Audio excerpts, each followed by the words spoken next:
Olá, pessoal. Tudo bem? Espero que todos estejam bem. Dando continuidade à leitura da obra O Fenômeno UFO, hoje eu gostaria de apresentar para vocês o seguinte título: Dirigíveis, Foo Fighters e Foguetes Fantasmas. Na noite de 19 de abril de 1897, dois moradores da cidade de Beaumont, Texas, J.B. Ligon, agente local da cervejaria Magnolia, e seu filho Charles, observaram luzes se movendo em volta do pasto de seu vizinho, a alguns metros de sua casa, e foram investigar. Encontraram quatro homens em pé ao lado de um dirigível pousado que lhes pediram 2 baldes de água. Os ligam, providenciaram a água e conversaram com um dos homens, que se apresentou como Wilson. O dirigível era um de quatro, disse Wilson, com hélices e asas, movido a eletricidade. Tinham voado em segredo sobre a cidadezinha em Iowa, e agora Wilson e seus tripulantes voltavam após um voo até o Golfo do México. Após a conversa, os homens entraram no dirigível e decolaram. Esse foi apenas um entre as dezenas de avistamentos de dirigíveis em 20 estados norte-americanos entre 1896 e 1897. Milhares de testemunhas viram dirigíveis que pareciam consistir em um corpo alongado em forma de charuto, com a gôndola embaixo e uma mistura de hélices e pequenas asas que lhes davam a força motriz. A maioria desses avistamentos envolvia objetos se movendo a grande altura, mas alguns se aproximaram o suficiente do solo a ponto de as testemunhas ouvirem vozes e verem pessoas dentro do dirigível. E alguns ainda aterrissaram e seus ocupantes mantiveram contato com as testemunhas, como no caso dos Ligon. Os avistamentos desses dirigíveis são misteriosos, porque entre 1896 e 1897 ninguém ainda havia pilotado um aerostato que se comportasse como aqueles dirigíveis. O melhor dirigível naquela época, construído por Charles Renard e A.C. Krebs na França, testado em Paris em 1884, voava a velocidade de 20,92 km por hora, mas não podia carregar mais que seu piloto e tinha um alcance máximo pouco mais de 1,61 km. O primeiro dirigível de sucesso no mundo foi criado por Alberto Santos Dumont, na França, em 1898, e circundou a Torre Eiffel em um voo de 11,27 quilômetros em 1901. Na América, o primeiro aerostato de sucesso, o California Arrow, foi construído por Thomas Baldwin e teve seu voo inaugural em 1904. Enquanto os dirigíveis mal saíam dos desenhos em 1897, a ideia de viajar no ar tornara-se uma obsessão. Na América, mais que em qualquer outro lugar do mundo industrial, a crença que o progresso tecnológico era tão inevitável quanto benéfico adquirira fé de uma intensidade inabalável, e o sonho das máquinas voadoras ocupava um lugar especial nessa fé. Muitos norte-americanos acreditavam que logo os avanços notáveis na tecnologia de transporte, que produziram estradas de ferro e navios a vapor, culminariam na conquista do ar, e o grande orgulho nacional se concentrava na esperança de que inventores norte-americanos liderariam o mundo nas viagens aéreas. Os avistamentos de dirigíveis em 1896 e 1897 se alimentavam das esperanças e expectativas de todo o país, ao mesmo tempo em que alimentavam as próprias esperanças. O sucesso do voo em balão, que já existia havia quase um século, tornava o dirigível o candidato mais provável para uma tecnologia eficaz de viagem aérea, e a imprensa popular da época era permeada de visões especulativas de um futuro repleto de dirigíveis. Nos últimos anos do século XIX, muitas pessoas acreditavam que uma nave mais pesada que o ar jamais voaria.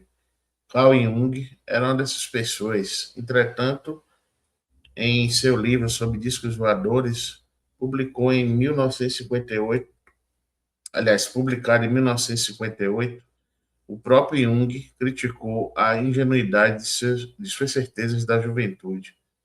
Até a primeira década do século XX, os primeiros aviões dos irmãos Wright já haviam demonstrado o potencial de uma nave mais pesada que o ar. Histórias de ficção científica de autores como H. G. Wells e E. M. Forster ainda supunham que a onda do futuro seria trazida pelos dirigíveis, não pelos aviões. Apesar de seu caráter promissor, contudo, os dirigíveis se tornaram um beco sem saída. As naves que os norte-americanos viam em 1896 e 1897, cruzando o céu, aterrissando nos pátios e nos bosques do país, eram as aeronaves que eles esperavam ver em um futuro próximo, não as que realmente foram inventadas na aurora dos tempos das viagens aéreas. Mais curioso ainda, as pequenas asas e as grandes hélices com aspecto de barbatana, que pareciam impulsionar os misteriosos dirigíveis pelo céu, se mostrariam completamente incapazes de fazer isso. Desenhos semelhantes foram experimentados repetidas vezes pelos inventores de aerostatos e todos fracassaram. Entretanto, esses desenhos copiavam no mínimo detalhe, aliás, nos mínimos detalhes as imagens dos dirigíveis do futuro próprios da literatura popular do fim do século XIX. Qualquer que fosse a fonte dos misteriosos dirigíveis, eles sumiram no fim de 1897, com exceção de algumas aparições dos dirigíveis fantasma na Nova Inglaterra em 1909. Naves aéreas desconhecidas foram muito pouco avistadas nos céus norte-americanos até 1947. Além mar, contudo, objetos voadores não identificados de vários tipos tomavam a mídia em intervalos diretos entre esses períodos. Dirigíveis apareceram sobre a Grã-Bretanha em 1909 e 1910 e novamente em 1912. Nesse ano, eles já eram a realidade, mas esses avistamentos não correspondiam às atividades dos aerostatos conhecidos no Reino Unido ou nas proximidades naqueles anos. Outra série de avistamentos aéreos inexplicáveis ocorreu na Suécia e na Noruega nos anos anteriores à Segunda Guerra Mundial. No fim da década de 1930, centenas de testemunhas viram aeronaves cinzentas sem marcas conhecidas no espaço aéreo escandinavo. Algumas dessas naves, segundo as descrições, eram maiores que qualquer coisa conhecida que fosse capaz de voar. Uma tinha 8 hélices e efetuava manobras arriscadas, como, por exemplo, desligar os motores e deslizar em espiral descendente durante nevascas. As forças aéreas da Suécia e da Noruega tentaram encontrar evidências sólidas da existência desses objetos, mas não conseguiram. No decorrer da guerra, esses avistamentos cessaram, mas o fim das hostilidades trouxe de volta os fantasmas aéreos. Desta vez, as testemunhas viam foguetes fantasmas, naves voadoras cilíndricas sem asas, movendo-se em altas velocidades. Mais de 2.000 avistamentos desses objetos foram relatados em 1946. Na época, a especulação girava em torno da possibilidade de os russos estarem testando foguetes alemães V-2 capturados, mas nenhuma evidência foi encontrada para corroborar essa ideia, mesmo que os arquivos militares russos fossem abertos após a queda da União Soviética. Entre essas duas ondas escandinavas, outra série de fenômenos aéreos enigmáticos levou cientistas, pilotos e oficiais militares a arrancar os cabelos no mundo todo. Os Foo Fighters, bolas de luz que brincavam de pega-pega com os aviões, eram vistos em todos os cenários da Segunda Guerra Mundial e pelos dois lados do conflito. Eram bolas coloridas de luz com cerca de 30 centímetros ou pouco mais de diâmetro que surgiam de repente, seguindo os aviões por até 40 minutos. Os Foo Fighters eram vistos tanto durante o dia quanto à noite, as mais variadas condições climáticas, e foram fotografados mais de uma vez. Foram avistados pela primeira vez em 1940, mas nos anos seguintes Vários pilotos em guerra de ambos os lados os viram. Esses objetos permaneceram ativos até o fim da guerra, quando retornaram para onde quer que os fantasmas aéreos se vão após seu trabalho.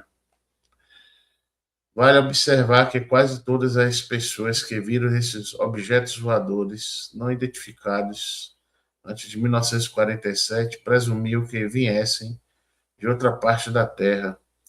Os dirigíveis fantasmas nos anos de 1890 tinham sua origem atribuída a projetos secretos de algum inventor inteligente, enquanto as naves fantasmas escandinavas, os Foo Fighters, eram considerados tecnologia militar secreta de alguma potência hostil. Entretanto, algumas vozes no decorrer da onda de dirigíveis norte-americanos de 1896 a 1897 propunham uma fonte diferente para as naves desconhecidas vistas nos céus. Diziam que os dirigíveis vinham de Marte.